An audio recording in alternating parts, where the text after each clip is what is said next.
Hey guys, welcome to Unbiased Rugby. So we're at round 6 of Super Rugby this week. Sorry, I haven't been around. I actually missed doing the video yesterday. I was actually going to do it during the load shedding in our country. I don't know if everyone knows, but we obviously having load shedding in our country at the moment, where obviously the electricity goes off for about 2 to 4 hours every day, and it used to go off every evening between 6 to 8 at my house, and I thought I'd do the recording then to show you guys what it's like in the dark with all our thing, but they even got that wrong, and they changed the times yesterday. So yeah, so I actually missed doing the video last night, and I decided to do it today. So I actually have missed the Blues game this morning. I had predicted that the Blues would win by 3 points. I think they won by 7.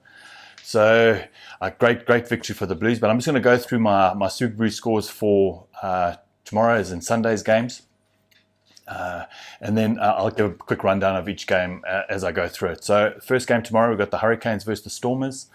I've put the Hurricanes to win by 8 because obviously they are playing in New Zealand.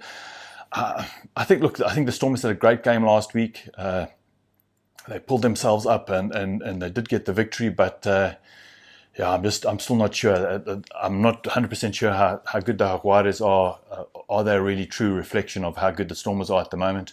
I know they've started scoring tries. I know they've got their big players back. And if I look at the Stormers pack, that is a phenomenal pack.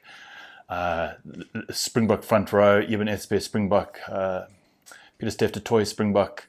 So yeah, it's Sia Khaleesi, who's also an exceptional rugby player. If you guys watch on Tuesday the breakdown, they'll have Sia Khaleesi on the breakdown. Obviously, that's the New Zealand Sky News, Sky Sports show.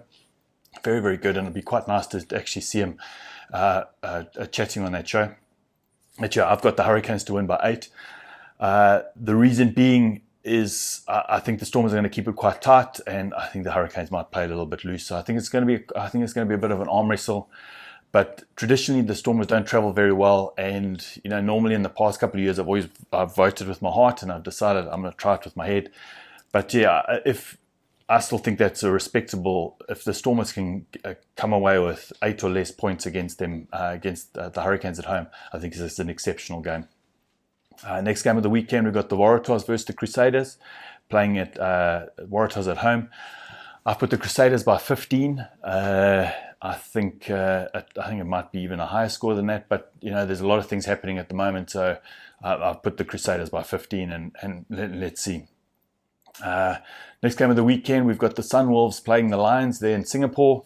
I've put the Lions to win by 12, with the Sunwolves being dropped at 2021 from Super Rugby. I think there's a lot of politics happening in the background.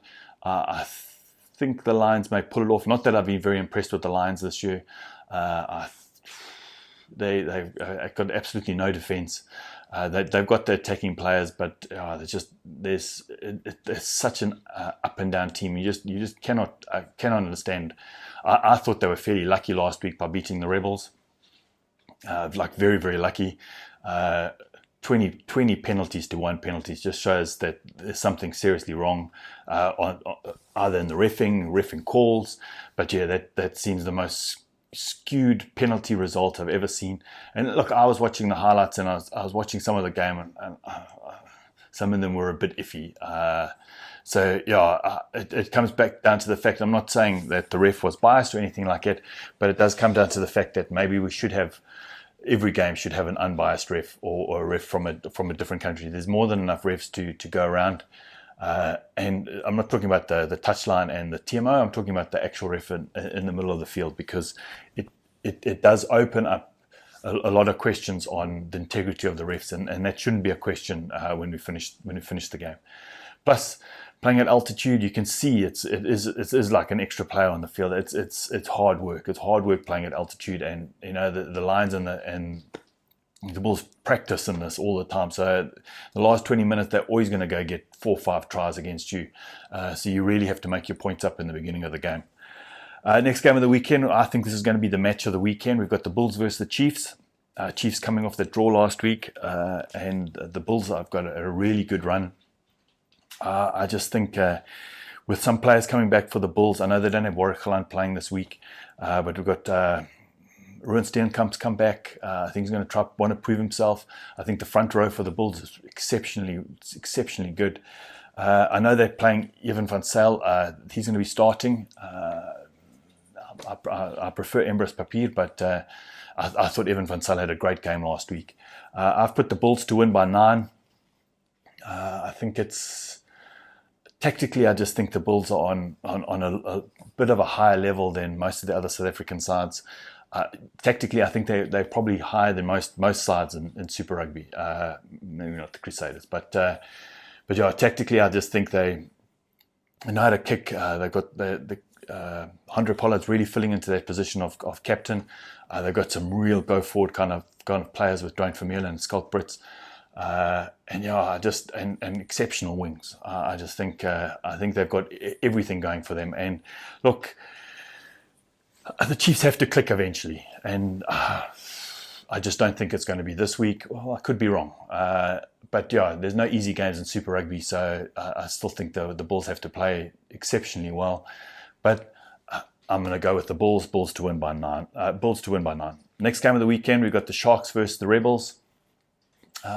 Even though I rate the Rebels, I just think Sharks are one of those teams. They play bad, they play well. They play bad, they play well. Last time they played bad, so I'm just going to say this time they're going to play well. So I've put the Sharks to win by 6. I think it's still not the right time in Durban. The humidity is still very, very high. It's a 5 o'clock game. The ball's going to be very, very wet. So yeah, I just think it's going to be a very, very uncomfortable game. But yeah, I still see the Sharks pulling the victory out there. And the last game of the weekend on the Sunday, we've got the Reds versus the Brumbies. The Reds are the only team that they've messed with my Super Brew this year. Every time I have them for the win, they lose, and every time I have them to lose, they win. So yeah, they're the one team that's messing up my Super Brew every single week, and it's becoming a little bit frustrating. But I've put it this week.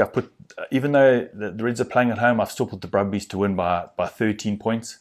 I know it's a fairly big score, but I just have a feeling that the Brumbies side is going to click, and I think this is the weekend it's going to click. But I'm just going to go through the table. This table does have the Blues game in this weekend, but it doesn't really affect the overall standings completely. So obviously, Rebels still top the Australian Conference. They actually are. The Sunwolves and the Reds are being left behind fairly, fairly quickly. The Waratahs on 10. But yeah, there's only real 3 teams in the top that can really compete. New Zealand Conference, obviously Crusaders at the top, 19 points. They are well in the lead of everybody else in the competition.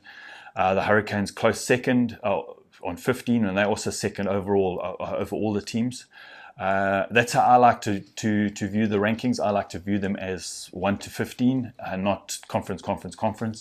And at 2021, we're going to be playing a full round robin. I'm super excited. I think it's going to improve South African and Australian rugby to the nth degree, having a real competition where we're comparing like for like. The Highlanders are still on 13. The Blues are on 10 in this one. But yeah, the Chiefs are being left behind, and the New Zealand Conference, you already 16 points off the leader. It's 4 games or 5 games literally that you've got to win to actually go past them, and yeah, that's going to be a hard ask, and I don't see that happening. The South African Conference it's pretty close. 4 points separate the top and the bottom. That's very, very impressive. All the teams are doing really, really well. They're pretty, except the Jaguares. I think they've got more losses than wins, but most of the other ones have got more wins than losses. But yeah, this is the first weekend where we're coming up against some real stiff competition with some New Zealand teams. And yeah, now we'll see. Now we'll see where the South African sides actually are, because I've really enjoyed the South African derbies. I think they've been super hard, very, very physical games. Very, very different kind of style to the Australian and the New Zealand Conference derbies. They've been very, very physical, but this is the weekend where we're actually coming up against a New Zealand competition. I think it's the first weekend we're coming up against. No, we did play the Blues. The Blues were here. The Blues were here. Sorry. The Blues have here, but With the Stormers taking on the Hurricanes, I think that's going to be a cracker of a game, and the Bulls taking on the Chiefs, also going to be a great game. The Chiefs will be desperate for the win, and I'd still say the Bulls are probably the on-form South African side overall. My games of the weekend, I'm probably looking forward most to the Bulls versus the Chiefs. I think that's going to be an exceptional game, and I think the Hurricane Stormers game in the morning is also going to be fairly entertaining. Actually, most of the games but there's no real heavy-hitting games like Crusaders versus Hurricanes or something like that. So, but yeah, I think those two games, Hurricane Stormers and Bulls Chiefs. But listen, guys. Like I said, sorry I haven't been around. I've had a few things in my mind, and I just thought, the more important things happening in this world than rugby at the moment, so let's just take a couple of days off and let everyone recoup and, really deal with everything that they need to deal with, and then we can pick it up again. I just want to say congratulations to Wales for winning the Six Nations, getting the Grand Slam. I thought it was a great game of rugby, and yeah, it was very, very enjoyable to watch, and it just goes to show that the top five, six teams in the world at the moment can take the Rugby World Cup at any point, at any time, and any team can beat anybody on their day. But yeah, guys, please put your comments down below over the games that you think are important and what games you're looking forward to. Put down the scores. Maybe you don't like what I had to say, and just tell me that. Listen, guys, I hope you have a great weekend. Chat soon. Cheers. Bye.